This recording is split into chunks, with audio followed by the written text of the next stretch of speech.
So it sounds like relief from getting a ping while you're at dinner, knowing that ping's never coming.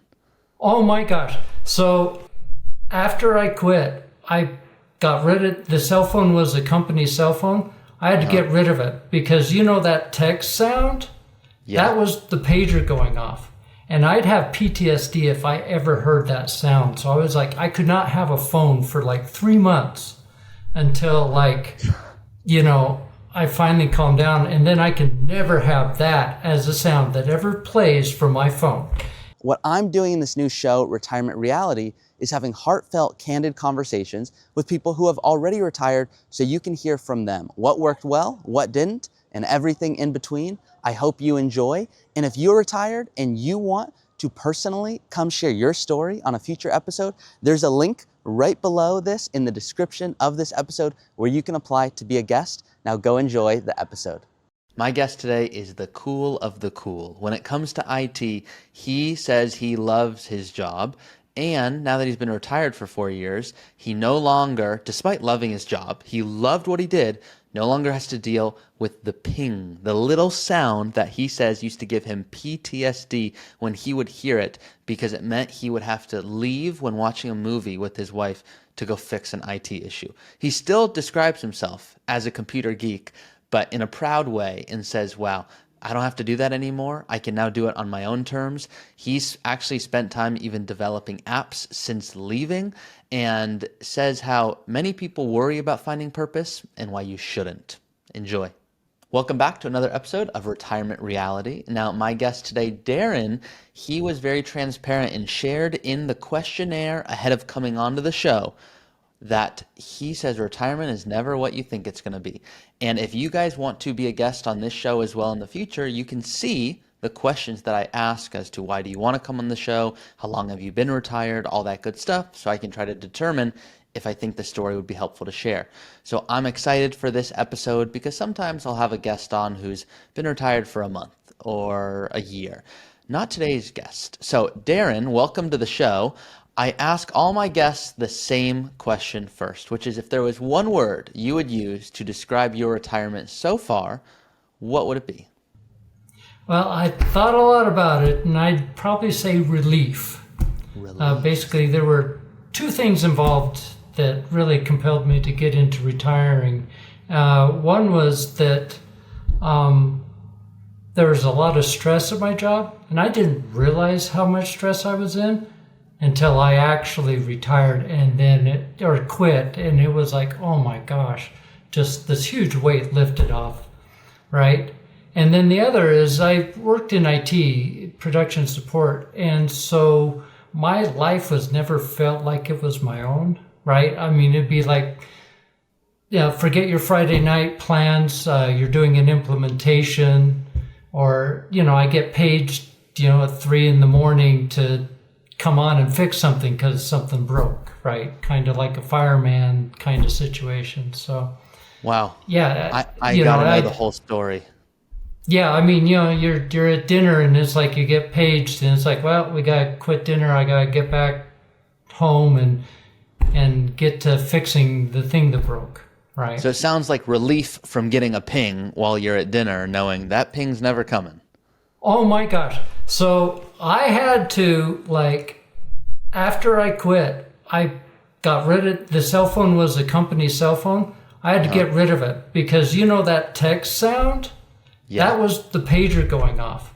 And I'd have PTSD if I ever heard that sound. So I was like, I could not have a phone for 3 months until I finally calmed down. And then I can never have that as a sound that ever plays from my phone. And if Darren, I I'm hear laughing. if I hear it anywhere that I'm out somewhere, it just makes you jerk and you're back in it again. So I know exactly what you mean. And I'm bringing it up. I'm laughing because some people, Darren, are like, I just don't know how I'm going to retire. I don't know what I'm going to do. And you're like, what do you mean? I'm not going to be bothered anymore. I cannot wait. So today I get to ask, what was the transition like? How did you finally decide it's the right time to retire? And all of those fun questions. Do you mind sharing with us? It sounds like we know what you did for a living, but how old were you when you retired and how long have you been retired? So basically, I quit when I was 54, and in probably 2, 3 days, it will have been 4 years. Almost 4 years. Now, when you quit, was that something, oh my gosh, every single year I'm checking the finances, can I make it happen? Was it a spur of the moment? How did it go down? Well, okay, so a year before it, right? We'd get pings from like a financial advisor from the brokerage, right? Come see us, come talk to us. It's like, sure, let's go talk to him. And he said something to me that he's like, listen, here's the deal. Every dollar you make now is going to go to someone else.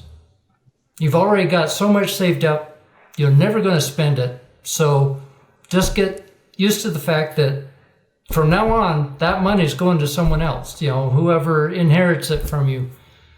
And it's like, okay, do I really want it? That was the moment. Yeah, well, kind of. So that was like the instigator. And then it's like, do I like my job? No, I don't. Actually, I'm really not liking this job. And then you get into this phase of this, what I like to call hate spending. It's like, I'll be damned if someone else is getting my money, I'm going to spend it on this, that, and the other thing. And it was, just ridiculous stuff. And it's, just because you're like frustrated, you feel like you have to stay at your job because you're just scared of leaving. But then why are you doing it? And yeah. So eventually, basically, I had volunteered for a layoff, because the company does this layoff thing. And I'm like, you know what? Lay me off if it comes up and the whole bit. And so that kind of didn't happen. So I'm still just kind of floating along, just not really wanting to pull the trigger. And then one of my people I work with said he was going to quit.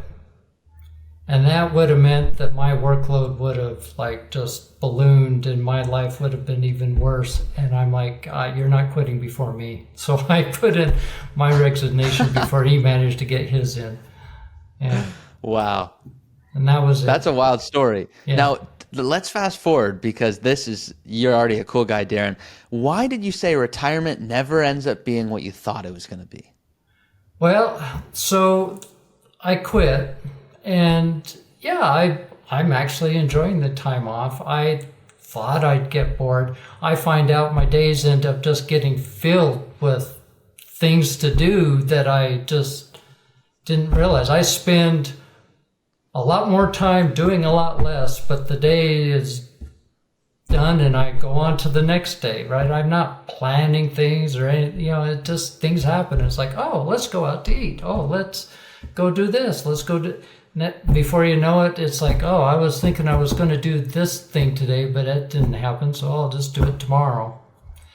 But yeah. Now, some people worry about purpose and meaning and how am I going to be fulfilled in retirement. Other people are more, look, I just don't want to work anymore and I just want freedom. It sounds like you're more in that latter category, but why do you think so many people struggle with this purpose and meaning once they're done working? I think it comes down to the question of, if someone asks you, what do you do? Mm-hmm.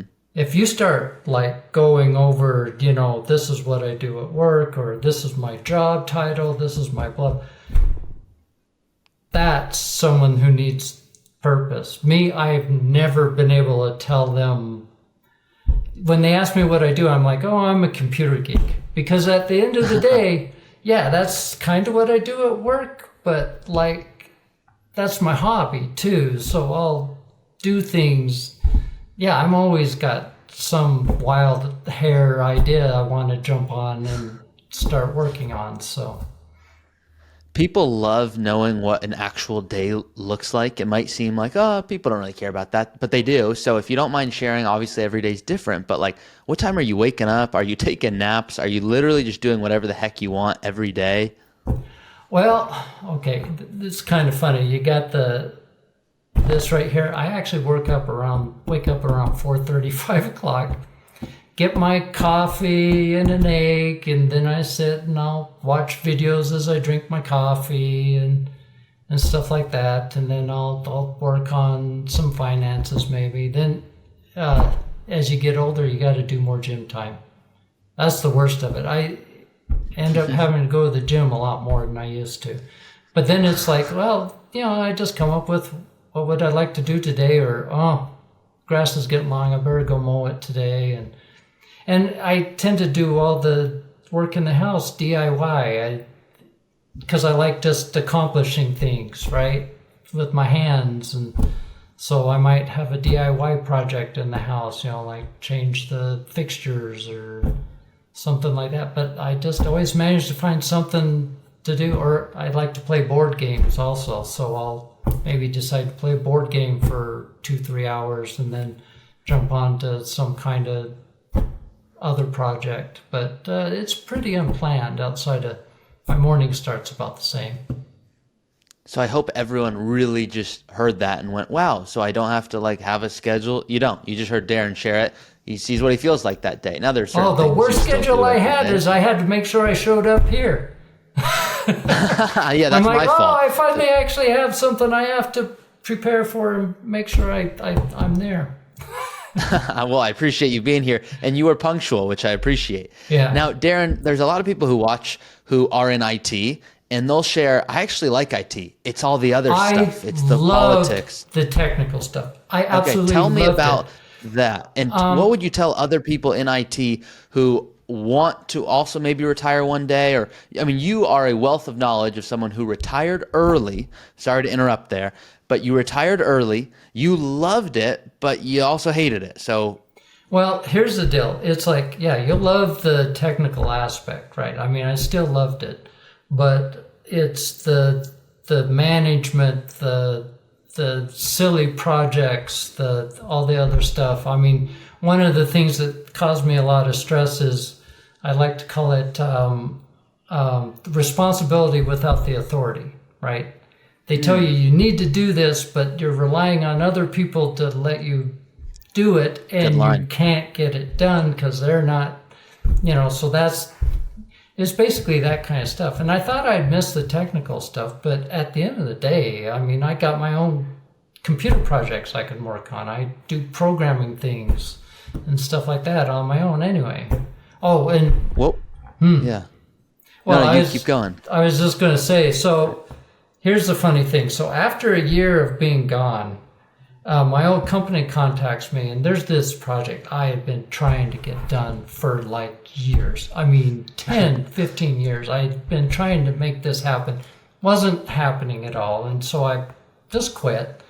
Well, a year later, they're like, hey, would you like to come back and just do that project? We're finally ready to go. And it's like, you can set your own schedule, whatever hours you want to work, it was the perfect dream of all the crap I didn't want went away, and I just got to do exactly what I wanted to do, right? And you would think it would have been wonderful, but then the fact that I had to get back to where I had to show up and do things, and no, I can't just pop over and do that because I got to get this finished for the job, and then at the end of the thing, there wasn't anything else for me to do, but they'd have an issue or something and they'd need me. So I'm like, well, tell you what, just page me, ping me when you need something, and the next day I'll come in. But then the fact is they'd ping me, and that next day the wife had planned to go do something. It's like, well, sorry, I got to go do. After that project was done, and I finally got out of that, and it was like, you know what, I'm unemployable. There's no way I'm going to go back to working again. Just being stuck into having to show up at certain times and doing things I'm not into anymore. If I were to ask your wife, how has Darren changed since he retired, what do you think she'd say? He's getting a lot more ornery and a lot less willing to do things he used to just go along with. Because I would think there's people out there who are like, I want to redate my spouse. Like it's been 30 years. We've been working like crazy, or, we finally have time for each other. And other people are very honest, Darren, and I've created some interesting relationships She when they're would like, actually yeah, so meet they're me home out of all. the house, yes. Okay. Yeah. Yeah. It's a little Well, much for me. but so I worked from home. So we actually spent a lot of time with each other anyway. That I had a lot. I was always there with the kids and stuff. It's just that things could get dropped at a moment's notice, and I'd have to middle of a movie we're watching. Oh, guess what? I gotta go do something, right? So that's gone. So Yeah. she used to hate the fact that like anything could get interrupted and her plans would go south.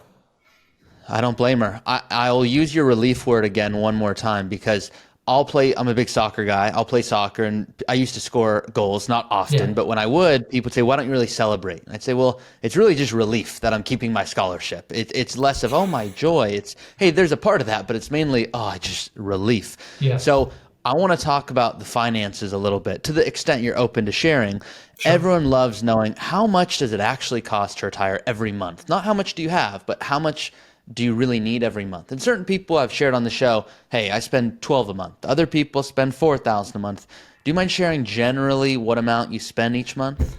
Okay, so I basically ended up deciding the first year we were just like kind of spending what we spend and doing what we do.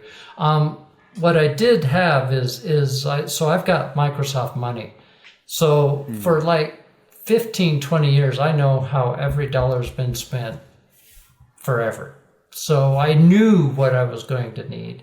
And so I give us an allowance of $6,000 a month and pull that out of the various funds and put it into our bank account. And then we basically work off of that. And then that, the bank account will grow a little bit, pay the insurance bill, it drops, and we get by. But yeah, and the funny thing is I don't see me wanting to spend any more than that. I mean, things have a cost outside of just dollar amounts. It's like, oh, we're going to travel. And actually, we did a lot of traveling. But then you find out, oh my gosh, this travel's just burning me out. I can't do it anymore. I need to stay home for a bit. So yeah, you actually get to the point where the cost of things isn't really the money anymore. It's the time you have to put into things when you get it.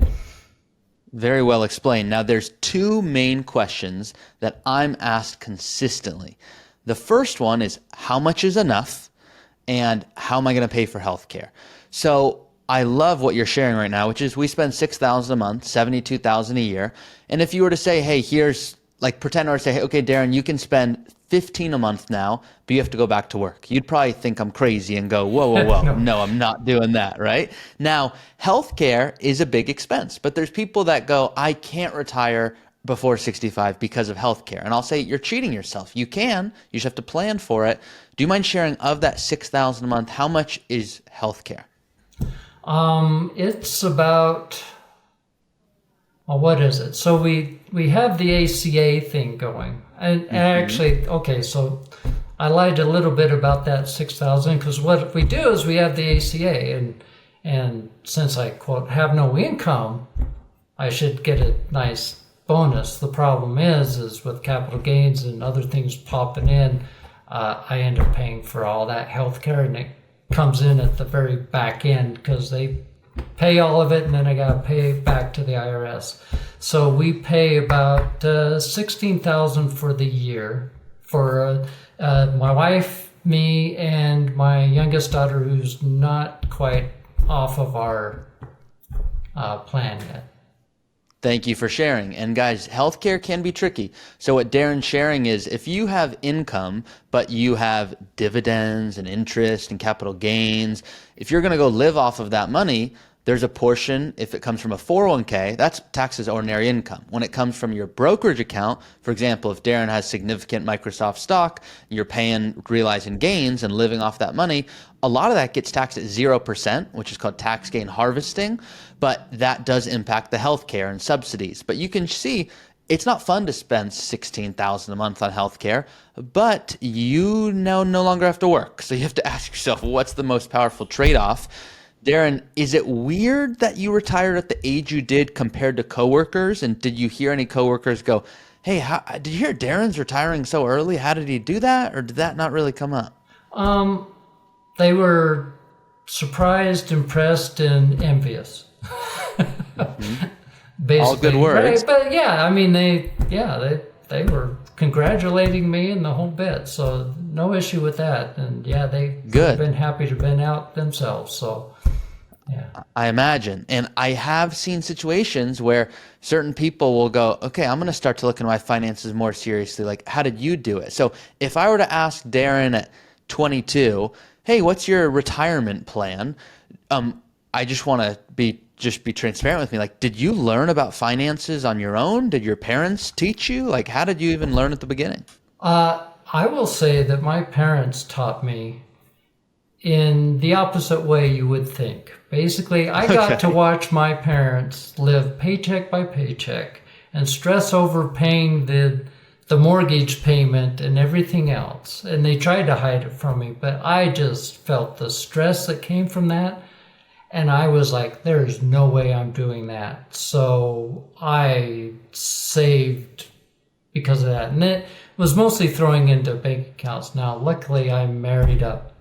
And my wife was so interested in investments that she basically had gotten us into mutual funds and stuff like from the beginning. So when I was 26, we got married and I'll tell you, I don't know if I had my white trash moment, right? Where I go to an I go to an ATM. My sister had come to visit with us, so I go to an ATM to get some money to go to this water park.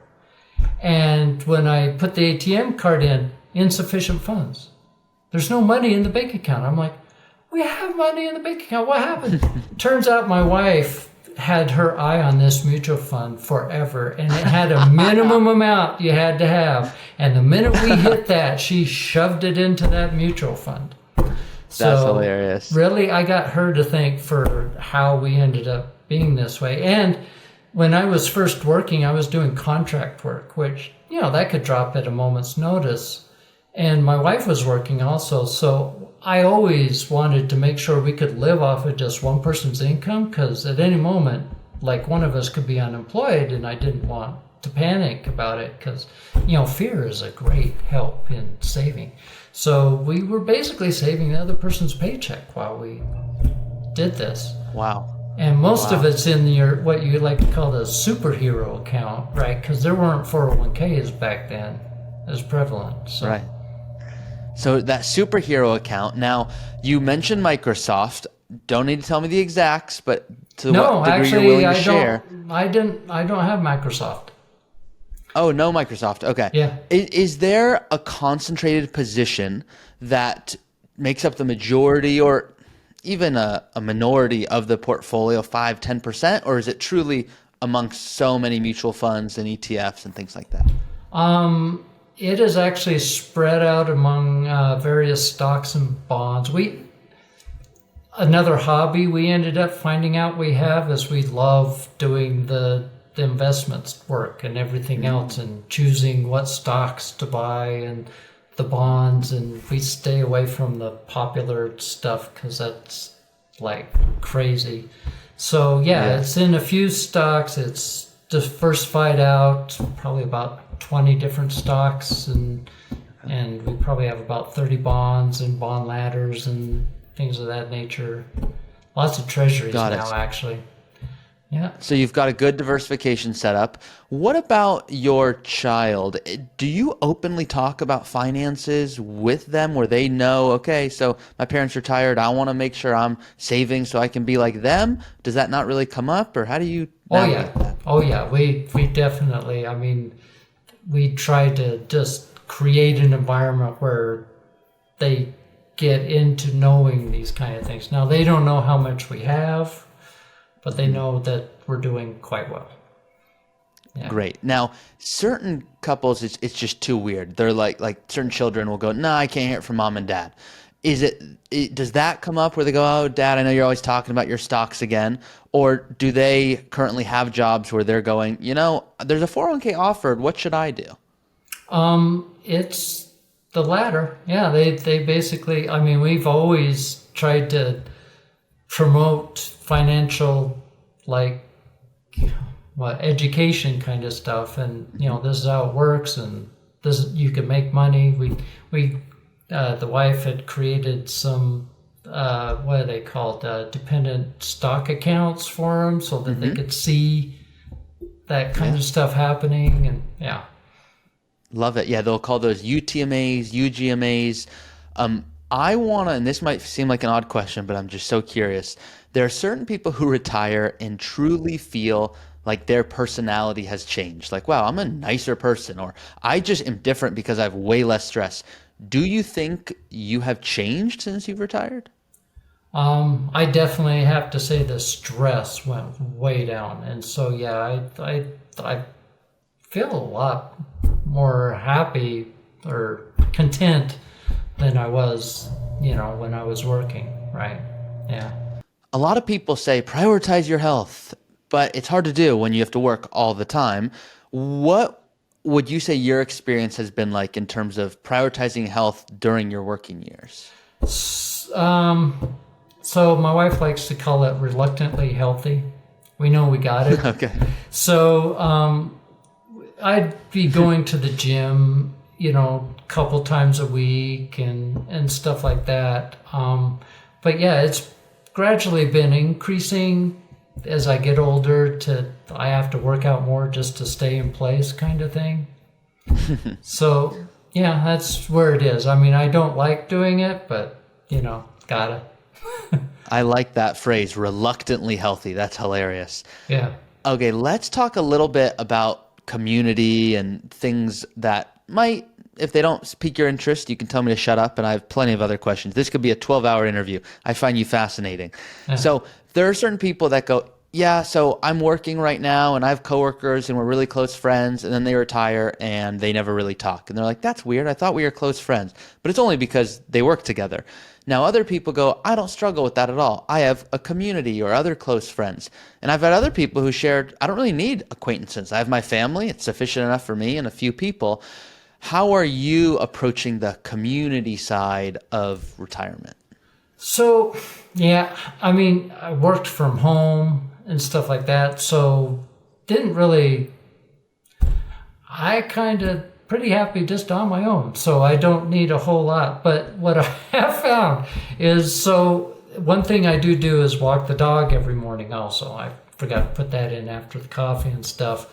And there is a dog walking community that, like, of course I'm talking to people that are 20, 30 years older than me as I'm walking my dog, and they're out walking their dog, and we'll talk and everything as we go along. But yeah, there's that, and yeah, it's family really, my wife and I, and I've never really needed a lot of close relationships.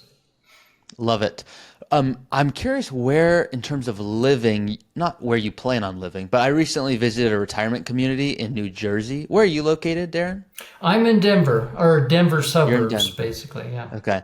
So I was in New Jersey, and they had shared how they wish they had moved there earlier.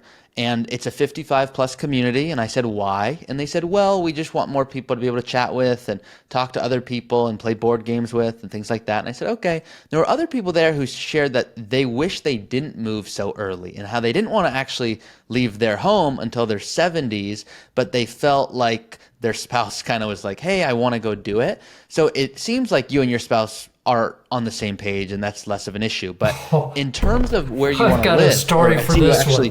Okay. Hit me.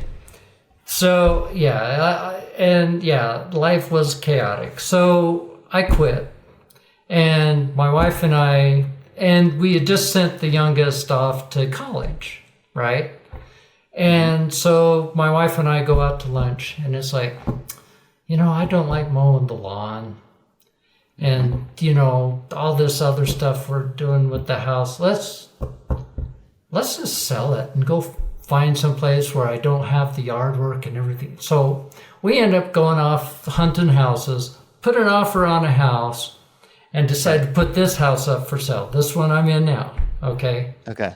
And then, so we're like all set to go. The kids are like, what? What are you doing? It's our family home. I ain't here anymore, and we are, and I'm done. So we get an offer on the house, but as the whole thing's progressing, my wife and I are like, oh, but I'm going to miss this, and I'm going to miss that, and this other, and all this other stuff. And then we had a situation where the people that made the offer rescinded it, and we were like, okay, that's good. We're keeping the house, and we'll just skip on that new house, and we're going to stay here forever. But what we're going to do with the house now is we're going to do all these renovations because we want to, make it what we always wanted it to be. So then we start spending a boatload of money on fixing the house up. That's a good story. Yeah. Now, are you the one personally doing those projects, or are you outsourcing for that? I'm doing a lot of it. We get contractors in to do like a piece of something, it's like, so we're replacing the countertops with granite. So we, go and buy the granite to come in, put it in.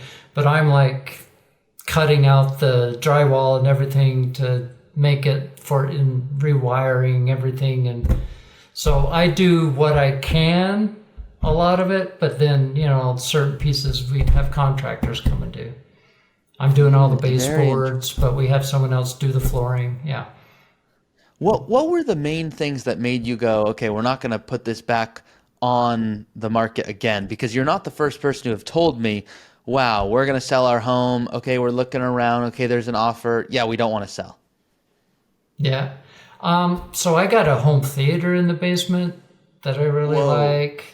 That kind of built myself kind of thing.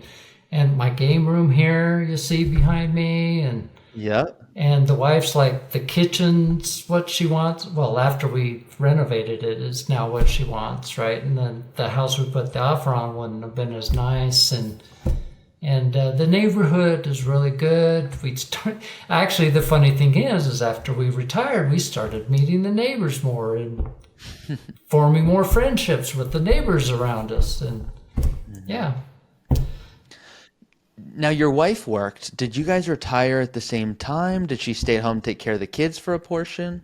She stayed home and took care of the kids for a portion of it, basically. So she had worked for a while, and then when the youngest was like 4, I think, she decided to stay home and take care of the kids. And so she did that while I continued working, and then we finally got here. Now she had issues also with trying to find meaning and purpose after she had stayed home with the kids, because it's like coming from a corporate job to and so that's when she started getting into just doing more of our portfolio management while she's home, because there she is. Okay, what do you think of, a lot of people are talking about this rosy retirement, which is the first year of retirement, it's super rosy and everything's great because you don't have to work or commute or deal with people you didn't like. And then the next year it's like, well, I did all the traveling, but now I kind of feel guilty because I said I was going to travel all the time, but I don't really want to. You've already alluded to it a little bit in terms of, yeah, travel's great, but like, can I just be home? What are your thoughts on just travel in general in retirement? Oh, still like travel. We're planning another trip coming up. We've decided we like traveling in the spring now, so we usually plan. And that 4:30 in the morning is so I can be on Europe time, so I can. Thank you. So, we still like traveling, but we realize just not all the time, right? Because it takes a lot to do all the planning and stuff. And I'm afraid that's the thing. We don't hand these things off. And I guess I'm just not a delegating type person. And neither is my wife, because it's like if you have someone plan it for you, then you're hopping on a bus, taking a picture, hopping back off. And you don't really get to. And the best part of travel is always the things you never expected, right? It's that conversation you had with a local. It's that odd alley you went down that isn't part of the thing that. So yeah, it much better to plan it ourselves, but it's more stressful and it takes a lot of time. Domestic, international, you go in first class? Oh, so we did try the first class. We did like a Delta One on one leg just to see, because it is miserable being on that plane for that long. And being able to lie flat was awesome. But, and here's why. Going to be Here's why the financial planner told me I'm never going to spend all my money. And it's because it's like, I don't know that it's worth it. It's like, is it really worth the dollar? Because they're offering these drinks and I don't drink. And there's these things. And even my wife is like, I can't even, they're so big on making sure they've got alcohol for you. She wants a coffee and she can't get a coffee because it's like, I'll have to go back where, that's all they serve to the people back there. And she's like, but that's what I want. And they serve it in a cup. And so it's like, man, this thing could spill. So, yeah. Yeah. That's hilarious. Yeah. The problem is we just I can't get myself to spend on something that I don't think I'm getting value for. And so it's like, if you say, oh, get an RV, it's like, am I really going to use it that much? And then it's going to lock me into thinking, well, I'm not going to go to like a Europe trip because I got to make use of that RV. So it's got to be a local trip. And now I'm like doing stuff I really don't want to because I feel like I have to because I spent the money. So very wise. I see this a lot. I see a ton of people who they're like, look, Ari, I got to my position to retire early by using coupons. And now I'm using these coupons to buy things I don't even want, but it's just such a good deal. So I've got to get it. And I'm like, you don't want it. And I'll always joke with my clients because I have a funny story of a child who came to me once and they said they found a way to outsmart the system. I said, oh, you must be really smart. Tell me. I mean, the system has been, developed very intentionally. They go, well, I've beat it. I go, hit me. They go, I'm going to decline my bonus. I go, why would you do that? They said, well, I actually realized I'm going to have to pay more in taxes. I said, you recognize you will make more money. And they go, yeah, but you're missing something. My tax bracket will be higher. Yeah. I said, maybe I am. Do you have to do more work for the bonus? They go, no. It's already been calculated. It's already the work I've already done. I said, so there's no reason you don't have to do anything more and you'll get a bonus, right? They go, that's right. So aren't I a genius? And I go, yeah, well, maybe a little more financial education could help in this case. So I like that you're like, you know what? I'm not going to buy first class just for the sake of it. But if I want to do it because it feels great, as long as my wife can get coffee, it's of interest. Yeah. And basically that's it. Every time I look to purchase something, I'm always like saying, am I going to get out of it what I'm paying, right? And is it going to lock me into doing stuff I don't want to do?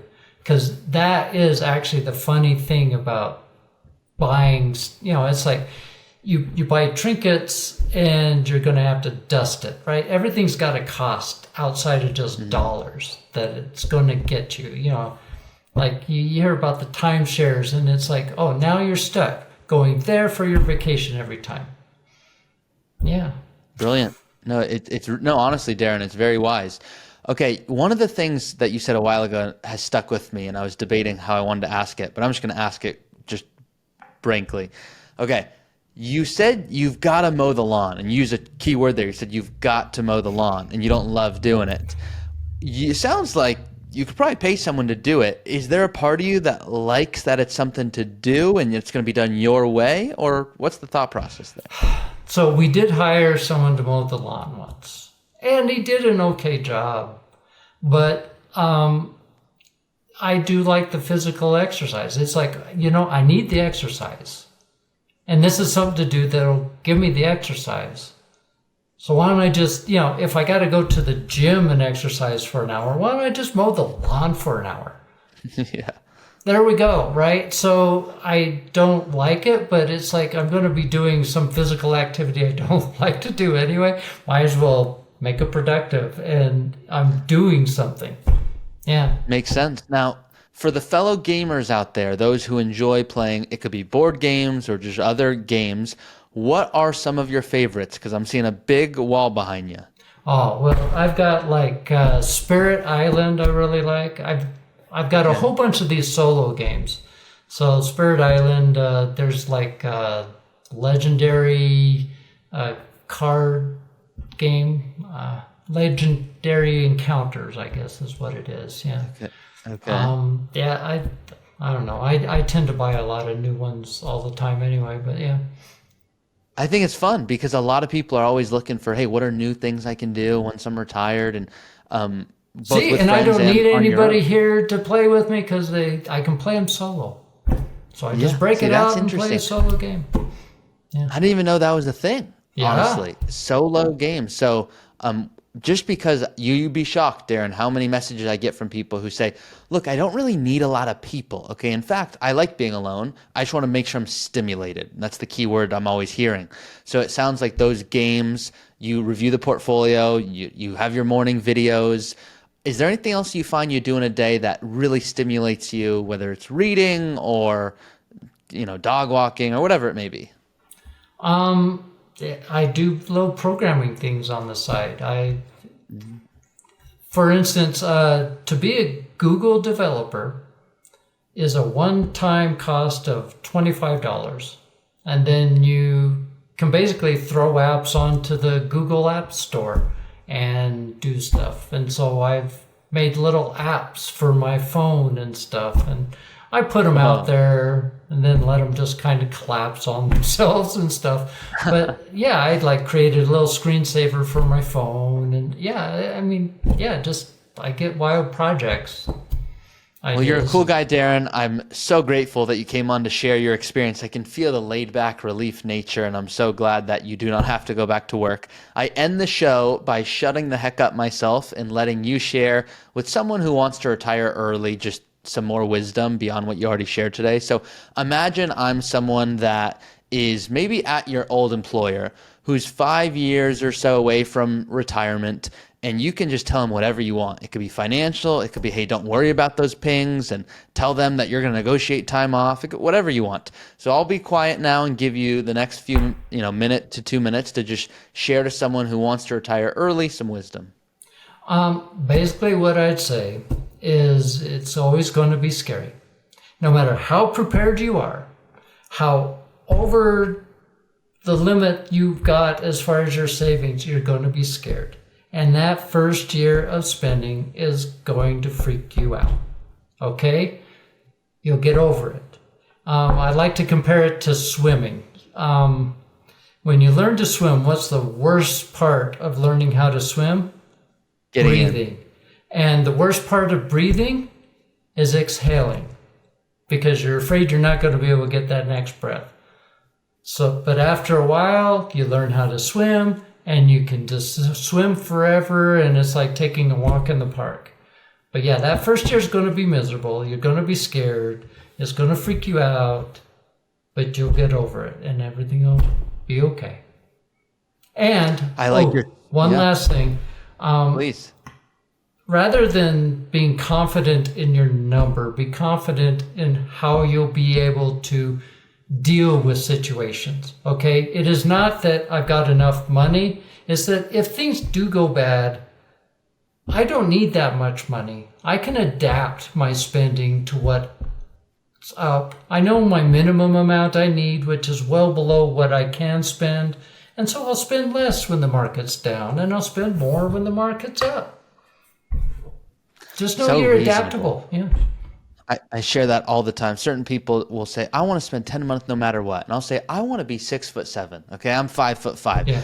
There's certain things in life you got to be willing to shift on. And if you're unwilling, there's an easy solution, which is work till you're 100 years old, which you probably don't want to do. So I am with you in being adaptable, be reasonable.